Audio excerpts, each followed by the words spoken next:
नमस्कार मंडळी, स्वामी ज्योतिषमध्ये मी सौ जयश्री रत्नदीप पत्रे स्वामी तुमचं मनपूर्वक स्वागत करते.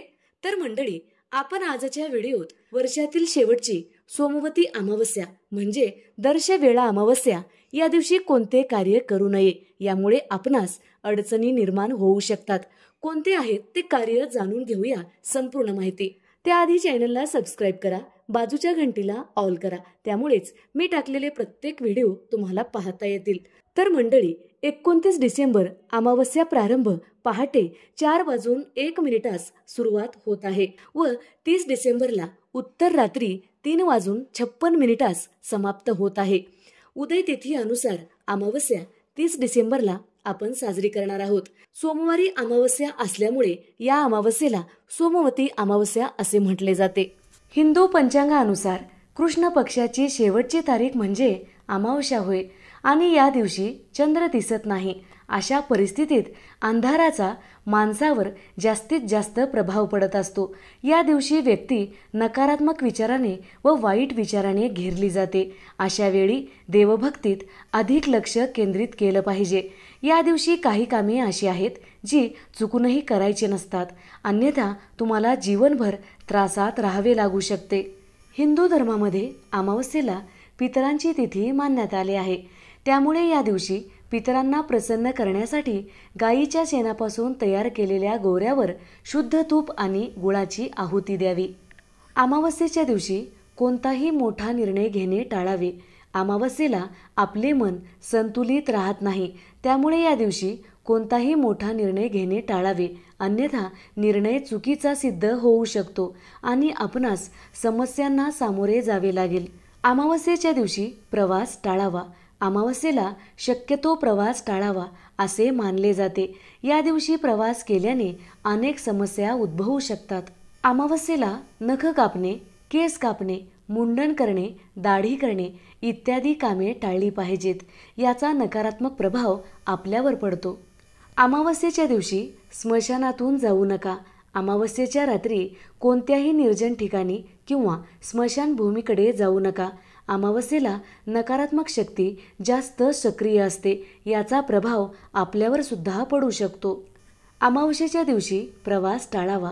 अमावस्येला शक्यतो प्रवास टाळावा असे मानले जाते की या दिवशी प्रवास केल्याने अनेक समस्या उद्भवू शकतात व ज्या कामासाठी आपण प्रवास करत आहात ते काम सिद्ध होणार नाही. अमावस्येच्या दिवशी दुसऱ्याच्या घरचे अन्न खाऊ नये. या दिवशी दुसऱ्याच्या घरचे अन्न खाल्ल्यामुळे संचित पुण्य नष्ट होते. अमावस्येच्या दिवशी दुसऱ्याच्या घरचे अन्न खाल्ल्यामुळे आपण केलेले पुण्य हे पाण्यात जाते. अमावस्येच्या दिवशी राग, मोह, लोभ, ईर्ष्या, भांडण, मतभेद करू नयेत. यामुळे आपले पित्र अप्रसन्न होतात व घरामध्ये नकारात्मक शक्तीचा वास वाढत असतो. अमावस्येच्या दिवशी भूतप्रेत अधिक सक्रिय असल्यामुळे प्रत्येक व्यक्तीने या दिवशी वाईट कर्म आणि नकारात्मक विचारापासून दूर राहावे. अमावस्येच्या दिवशी केस धुणे हे अशुभ मानले जाते. स्त्री असो किंवा पुरुष असो, अमावस्येच्या दिवशी केस कधीही धुवू नये. यामुळे चंद्राचा अशुभ प्रभाव आपल्या माथ्यावर पडतो. म्हणून अमावस्येच्या दिवशी केस धुणे हे टाळले पाहिजे. अमावस्या दिवशी कोणत्या वस्तू घरात आणू नये. अमावस्येचा दिवस हा पितरांचा दिवस मानला जातो. शनी महाराजांनाही या दिवसाचे स्वामी मानले जाते.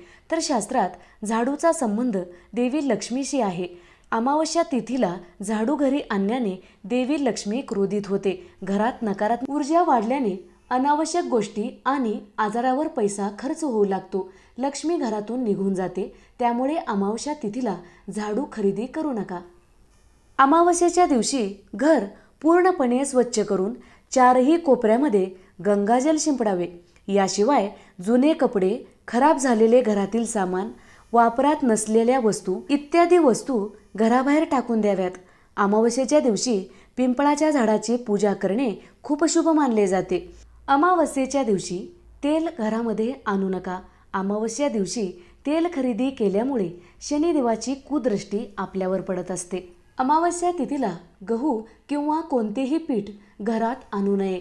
असे म्हटले जाते की हे खाल्लेले अन्न भूतप्रेतांना प्राप्त होते. या दिवशी वाहत्या पाण्यात तिलांजली देणे खूप फायदेशीर मानले जाते.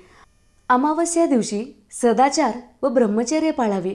अमावस्येला क्रोध, हिंसा, अनैतिक कृत्य, मांस खाणे, मद्यपान करणे या गोष्टी टाळल्या पाहिजेत. असेच नवनवीन व्हिडिओज पाहण्यासाठी चॅनलला सबस्क्राईब करा.